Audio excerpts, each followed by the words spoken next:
Hello everybody, today we are going to discuss the third chapter of your Flamingo, that is Deep Water by William Douglas.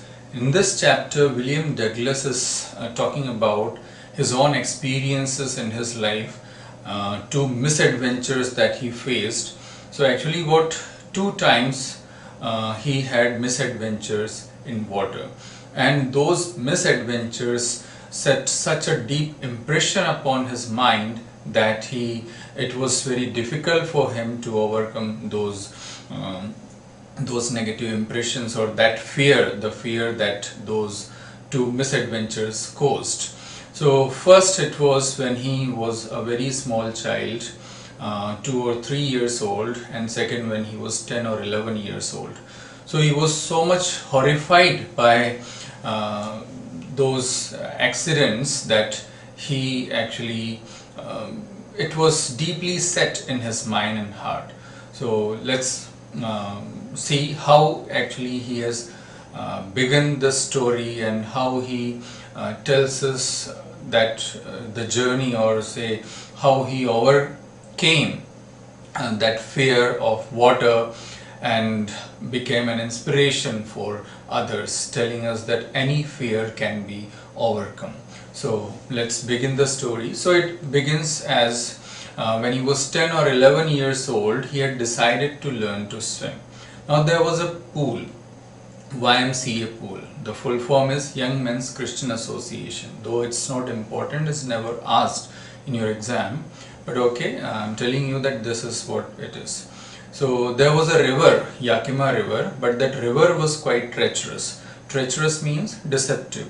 So anytime there could be high surge of water, there could be strong currents, and they could just carry away anyone. So his mother actually warned him about the accidents, drowning accidents there, and kept fresh in his mind the details of each drowning.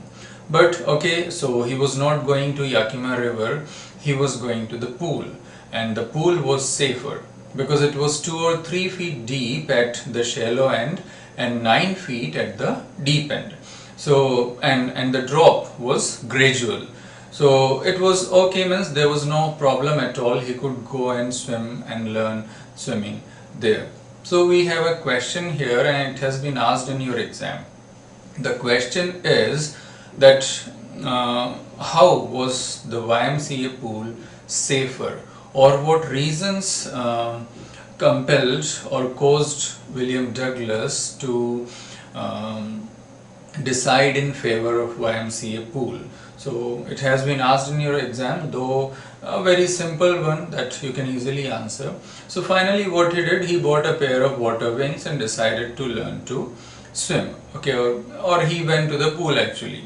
Now he hated to walk naked into it. Now actually if you are to go to a pool, definitely you must be in the swimming costume. You cannot go in jeans and t-shirt and all. So definitely, but actually his condition, he was quite skinny, and so he didn't like that. He hated that. But of course if you have to go, if you want to go, then you must put away all that shame and dislike and all. So finally what he subdued his pride and did it. He subsided his pride and went. Now he's telling us that however right from the beginning he had an aversion to water, and it was when he was 2 or 3 years old. So he's telling us that when I was 2 or 3 years old, his father actually took him to a California beach. And there both father and son stood in the surf, and then a wave came and knocked him down and swept him over, and he lay buried in water there. His breath was gone, he was horrified, and father laughed. Actually he was very much afraid, because all buried in water, like breath was gone and all, and father laughed at that, but he had fear at the overpowering force of waves. So here comes another question, and that is, how did Douglas develop an aversion to water? Aversion is dislike. So this California incident can be mentioned here.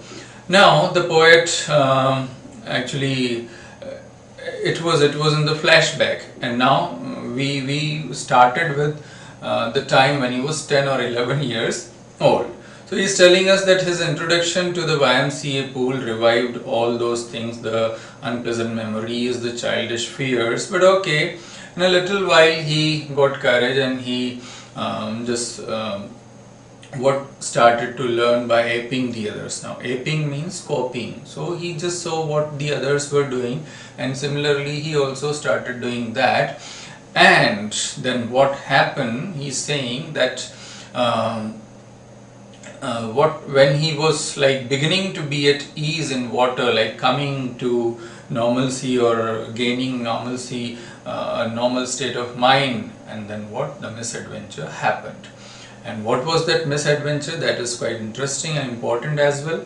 Now what, he actually went to the pool when no one else was there. It was all calm, and the tile bottom was as clean and white as the bathtub. Means water was so clear that the bottom of the pool can be clearly seen. It was very clearly visible.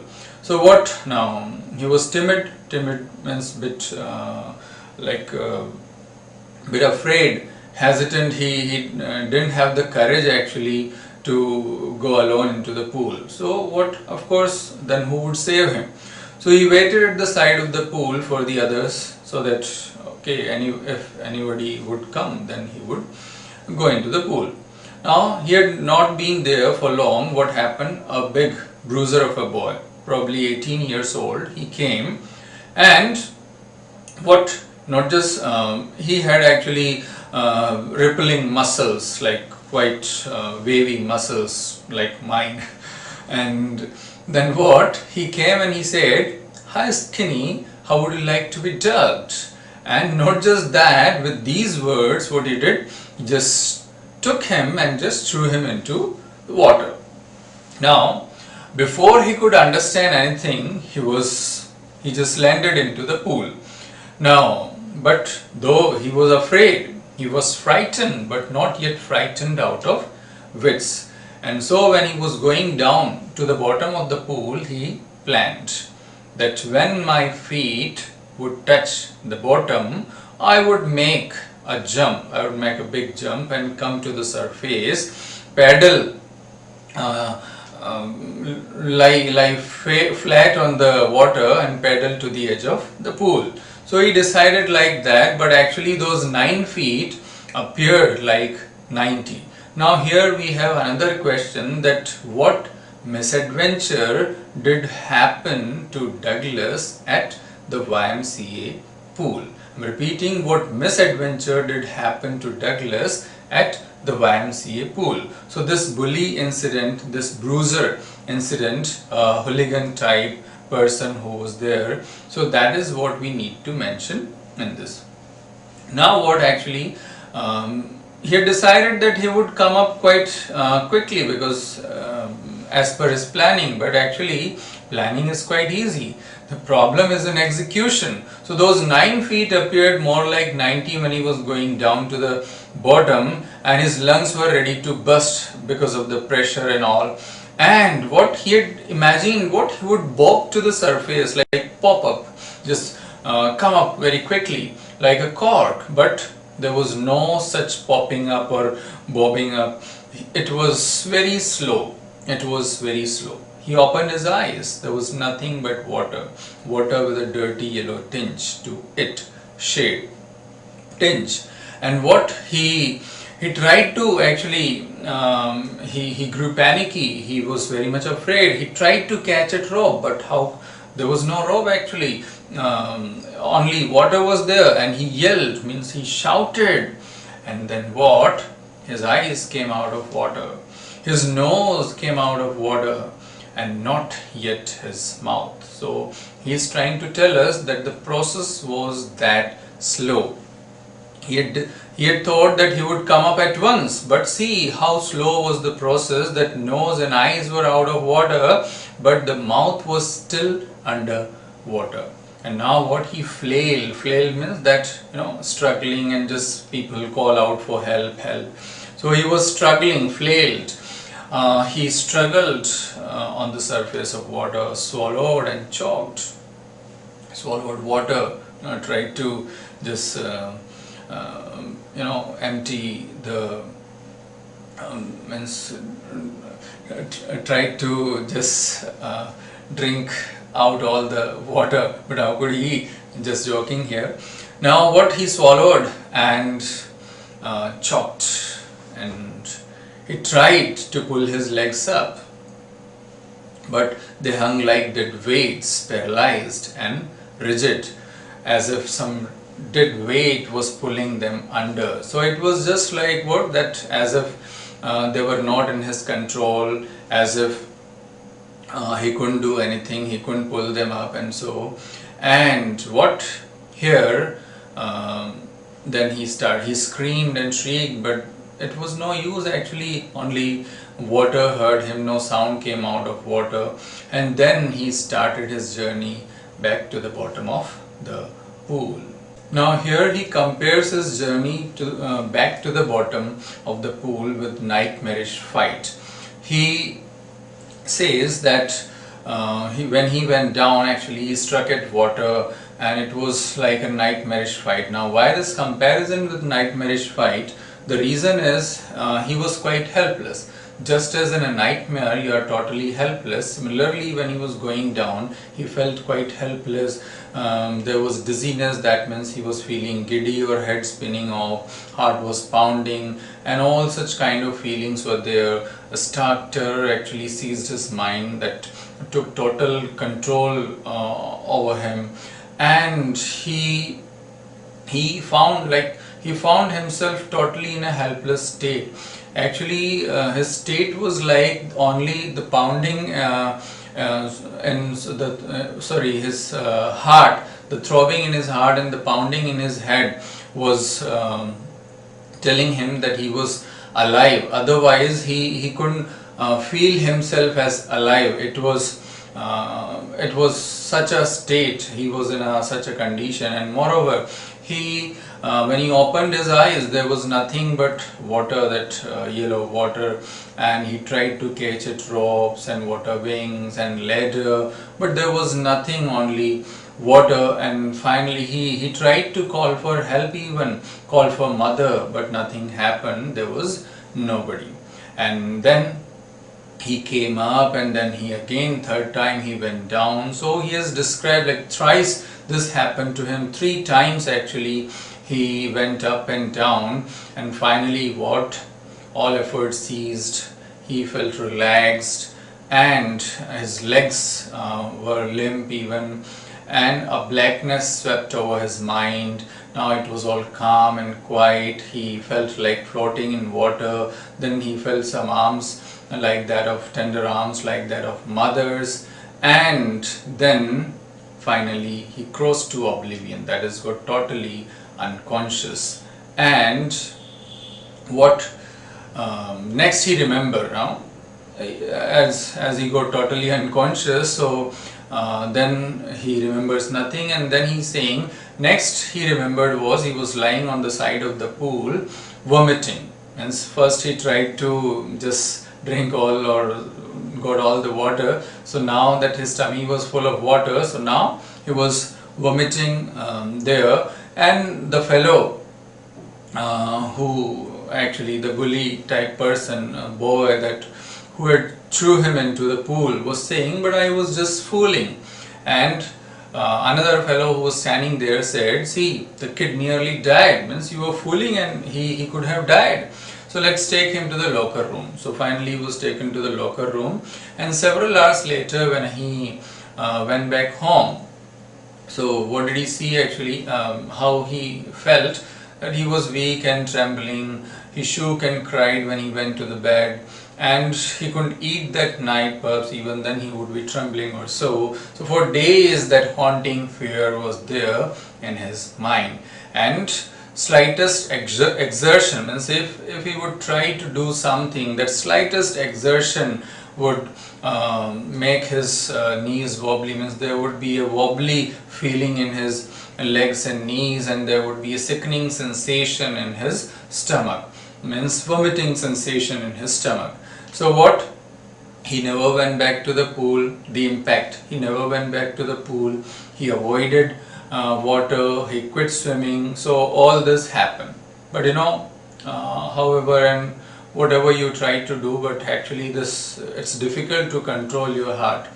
And so what? A few years later, he heard of the waters at Cascades. And when he came to know about that, here C is capital in Cascades, so it has been used as a proper noun, means as a name for some place. Otherwise, cascade means waterfall. So what happened actually, he also wanted to get into them, and whenever he did, whether he was wading Teton or Bumping River or Warm Lake of the God Rocks, wherever, what would happen, that fear of water would come back, would take possession of him completely. Icy horror would grab his heart. So that would be the feeling actually, like he entered or he waded into water, but he was unable to do or move. Even his legs or so would totally be paralyzed. So that would be the feeling, and this handicap stayed with him as the years rolled by, as the years passed. And now whatever he would be doing now, again several names, as I mentioned some names earlier, so again several names have been mentioned here, like the names of fish, salmon, bass and trout, and the names of the places like Deschutes and Metolius and Oregon or Columbia, New Hampshire, and all these different places have been mentioned. So what the idea is, wherever he went, the haunting fear of water followed him, just Douglas moving on and the fear following him. So it was the case. And so what? It ruined all his fishing trips and deprived him of the joys of canoeing, boating and swimming. Means he would not be able to enjoy anything, neither swimming nor canoeing. Canoe is a type of boat, so just moving or sailing in a canoe, that is canoeing. So all those things would be totally spoiled. That fear would spoil everything, that would ruin everything. So here we have another question, that how did the misadventure at the YMCA pool impact or affect William Douglas? So this is we can ask here, and the two things: one, never went back to the pool, avoided water, quit swimming, and two, ruined fishing trips and deprived him of the joy of canoeing, boating and swimming. So these things are to be written in the answer. Now what happened? He tried all the ways he could, but it was no use. That fear had really gripped him strongly and firmly. So finally what he did, one October, he decided to get an instructor. Okay. Now what? They practiced 1 hour each day, 5 days a week. An instructor did something. What? He put a belt around his waist. A rope was attached to that. The rope went through an overhead pulley, and the other end would be in the hands of the instructor. And then what? To and fro, back and forth. Practiced a lot. Now what? The instructor, in between, what he would do, he would just relax the grip on the rope, and what? Just like we relax the grip on the string while flying kites. And then what? So kite would, if you just loosen the grip, the kite would go higher. And here what? He just went down. So the fear was back, and it took almost 3 months to come over that fear that had already gripped him. Now what? He taught him how to raise his nose and inhale, and how to put his face under water and exhale, and he repeated the exercise hundreds of times. And finally, when he was ready with all that, now he asked him to come to the side of the pool and kick with legs. So first what? His legs refused to work, as happens with the beginners.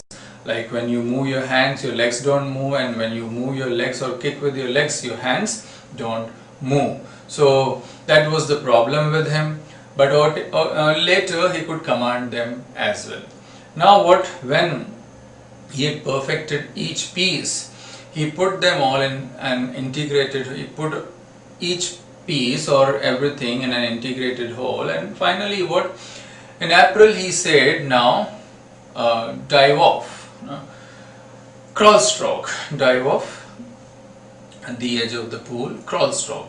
So actually his task was over, started in October, finished in April, almost 6 months. So instructor's task was over, but Douglas, he was not yet ready. So what he still had fear that, okay, so far instructor had been there to save his life, to help him, but now who would?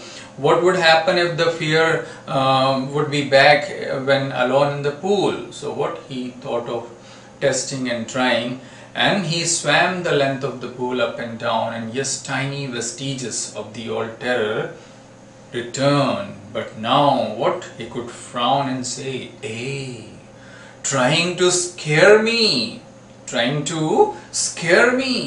look, here's to you, and off. So scare, frighten, and then he would go another length of the pool. So means now he had the guts, the courage to frighten even fear. And now what? But and this he went on practicing until July, but still he was not satisfied. So he still had doubts. So what? Next he went to Lake Wentworth. There he dived off a dock from Triggs Island and swam to the other shore, 2 miles to the Stampect Island. So 2 miles, around 3 kilometers, we can say 3.2 kilometers, and just used all the strokes he knew: breaststroke, side stroke, front stroke, backstroke, all. And yes, what, once the terror returned when he was in the middle of it and put his face under water and saw nothing but bottomless water. He was really frightened. But then what, he laughed and he said, well, Mr. Terror, what do you think you can do to me? And it fled, the fear fled, it ran away, and he swam. And he's saying, still I had residual fears. Now what a man he is, that we are satisfied and still he is not satisfied. So what, at his next opportunity, what he did, he went up the Teton to Conrad Meadows, up the Conrad Creek Trail to Mid Glacier, and finally he camped at the side of what, Warm Lake. So again some names, not important, not asked in any question. So what, he camped at the side of Warm Lake. This is important for us, and you can remember this. The next morning what he did, he just stripped and dived, swam to the other shore and back, just as Doug Corpron used to do. Who is this Doug Corpron? So he was a swimmer and doctor of his times. So he did the same, and he shouted with joy, and Gilbert Peak, just the name of a hill. So Gilbert Peak returned the echo, and the sound returned, and he says that I had conquered my fear of water. And yes, the fear was gone. He had conquered that fear, and this experience had a deep meaning for me. So this is an important line for us.